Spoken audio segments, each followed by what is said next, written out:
안녕하세요, 회사원입니다. 블랙스완이네요. 이미 많은 기사들을 통해서 이 곡의 배경은 다들 아시리라 생각합니다. 하지만 제 영상을 보러 오신 분들은 이 정도로 끝내기를 원하지 않으시는 거잖아요. 그래서 준비했습니다. 영화 블랙스완과 마사 그레이엄으로 들여다보는 방탄소년단의 블랙스완 시작합니다. 방탄소년단은 제목 하나도 허투루 짓지 않습니다. 지난 앨범의 타이틀인 작은 것들을 위한 시는 못 보신 분들도 있으시겠지만 제가 당시 해석 영상에서 이 노래는 아룬다티 로이의 작은 것들의 신이란 소설에서 영감을 받아 만들어진 곡이라고 설명드렸습니다. 블랙스완도 당연히 어디선가 영감을 받았을 텐데 검은 고니가 사용되는 예술작품 바로 백조의 호수와 그것을 소재로 한 영화 블랙스완에서 영감을 받았을 겁니다. 사실 오전에 유출이라고 해야 하나? 어쨌든 블랙스완이라는 게 미리 공개됐잖아요. 제목을 보자마자 이건 영화 블랙스완의 영향을 받았을 것으로 생각하고 곡이 공개되기 전에 넷플릭스에서 영화 블랙스완을 다시 봤습니다. 물론 쭉쭉 스킵해가며 빠르게 봤습니다. 이미 몇 년 전에 개봉했을 때 극장에서 봤으니까요. 덕분에 블랙스완 가사가 훨씬 쉽게 이해됐습니다. 가사를 보면 Do your thing이라는 말이 반복됩니다. 너의 일을 해라, 네가 해야 할 일을 해라, 뭐 이런 의미인데 그 다음 가사들과 정확히 매치가 안 되더라고요. Make it right, 옳게 만들다라는 뜻이 어떤 의미인지 정확히 이해하기 힘들었듯이요. 물론 이것 또한 제가 과거 영상에서 뭘 옳게 만들자는 것인지 잘 설명드렸었는데 이번엔 네가 해야 할 일, 바꿔 말하면 우리가 해야 할 일이 뭔지 한번 생각해 보겠습니다.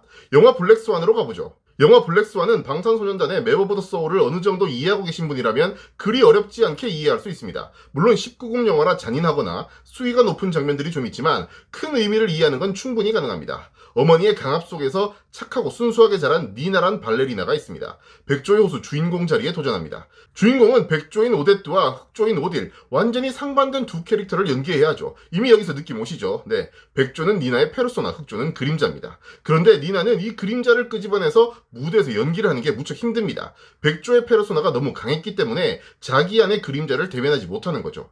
지난 영상들에서 자기 안의 그림자를 만나려면 뭐가 필요하다고 했죠? 네, 자해 사막, 완전한 고독이 필요한데 거기에 가려면 고통이 있어야 합니다. 여러 고통을 겪은 니나는 우여곡절 끝에 자신의 그림자를 대면하고 백조와 흑조 모두를 완벽하게 소화합니다. 이 영화에서 발레단 단장인 토마스는 니나에게서 그림자를 꺼내기 위해 몇 가지를 지속적으로 요구합니다. 뭐 여기서 말 못할 것을 요구하기도 하지만 핵심적인 두 가지는 바로 Lose Yourself와 Let It Go입니다.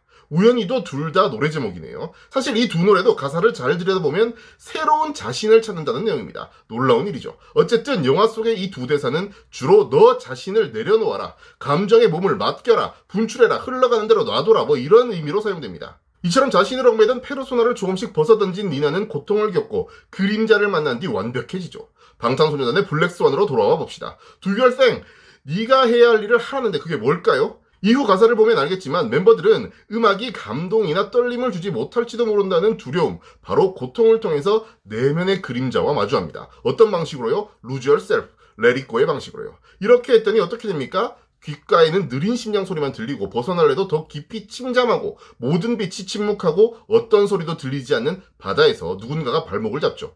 천천히 가라앉아서 모든 순간들이 영원히 되는 순간을 경험하는 겁니다. 정리해볼게요. 방탄소년단의 블랙스완은 처음부터 네가 해야 할 일을 하라고 말합니다. 그것은 바로 자신의 그림자를 마주하는 일이죠. 하지만 여기에는 고통이 필요한데 멤버들에게 있어 그 고통은 음악이 감동이나 떨림을 주지 못할지도 모른다는 두려움이었습니다. 이 두려움을 극복하고 그림자를 만나러 가는 방법은 바로 곡의 영감을 받은 블랙스완에 등장하는데 바로 또 다른 Do Your Thing, 네가 해야 할 일, Lose Yourself와 Let It Go입니다. 이 부분은 후렴구에 잘 표현되었다 정도로 정리할 수 있겠네요. 이제는 아트필름과 마사 그레이엄 이야기를 해보겠습니다. 아트필름이야 제가 지난 영상에서도 말씀드렸지만 보고 그냥 느껴지는 것, 그게 정답이니까 해석은 필요 없습니다. 다만 처음에 등장하는 마사 그레이엄의 말은 한번 생각해볼 필요가 있습니다. 무용수는 두 번 죽는데 첫 번째 죽음은 춤을 그만둘 때다. 그리고 이 죽음은 훨씬 고통스럽다. 똑같은 표현이 가사에도 나옵니다. Oh, that would be my first death. 어쩜 이렇게 한 번 죽겠지 아마. 참 슬픈 일이죠. 아이돌, 가수란 직업을 가진 사람이 음악을 들었는데 감동이 없고 떨림이 없다면 그건 가수로서의 생명이 끝난 것이니까요. 그런데 문제는 뭐냐면 이 가사와 아트필름 처음에 등장하는 마사 그레이엄의 말로 인해서 우리가 너무 죽음이란 개념에 매몰된다는 점입니다. 마사 그레이엄은 두 번 죽는다라고 얘기했습니다. 두 번 죽으려면 어떤 일이 있어야 하는지 아세요? 바로 두 번 태어나야 합니다. 마사 그레이엄의 첫 번째 죽음, 춤을 그만두는 것, 무대에서 은퇴한 게 언제인지 아세요? 75세입니다. 하지만 그녀는 그대로 무용계를 떠났을까요? 두 번째 태어난 그녀는 96세로 두 번째 죽음을 맞이할 때까지 후배를 양성하고 190편이 넘는 창작 무용을 남겼습니다. 방탄소년단으로 돌아와 봅시다. 가사를 보면 멤버들은 이미 첫 번째 죽음을 경험한 것 같습니다. 음악이 감동을 주지 않는 시기를 경험한 것 같습니다. 2년 전 마마였었나요? 해체할 뻔했었다라는 수상소감을 이야기했던 게 아마 그 즈음 아닐까요? 너무나도 큰 성공에 따라온 커다란 그림자, 중압감, 두려움 등으로 인해서 RM의 페르소나 가사에서처럼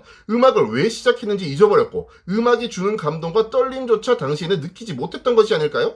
그때 멤버들은 아마 첫 번째 죽음을 경험한 것일지도 모릅니다. 하지만 제가 뭐라고 했습니까? 죽음에 매몰되면 안 됩니다. 두 번 죽으려면 두 번 태어나야 합니다. 우린 이미 디오니소스를 들어서 알고 있잖아요. 멤버들이 두 번 태어났다는 걸요. 제가 맵 오브 더 소울 관련 이야기를 계속하면서 말씀드렸던 것은 멤버들은 이미 페르소나와 그림자의 균형을 찾았다는 것이었습니다. 다만 과거에 우리가 이렇게 힘들었었고 그걸 이렇게 극복했습니다라고 회고하면서 여러분들도 이런 방법으로 그림자를 마주하고 페르소나와 그림자 사이의 균형을 찾으세요라는 메시지를 전하고 있는 겁니다. 블랙스완이 공개된 이후 실트는 또 곡의 메시지나 노래가 주는 감동은 사라지고 누구의 분량이 많네 적네 하는 논란으로 도배됐습니다. 안타까운 일입니다. 블랙스완을 통해서 멤버들은 Do your thing, 여러분들의 일을 하라고 말합니다. Lose yourself, let it go 하면서 그림자를 만나라고 이야기하고 있습니다.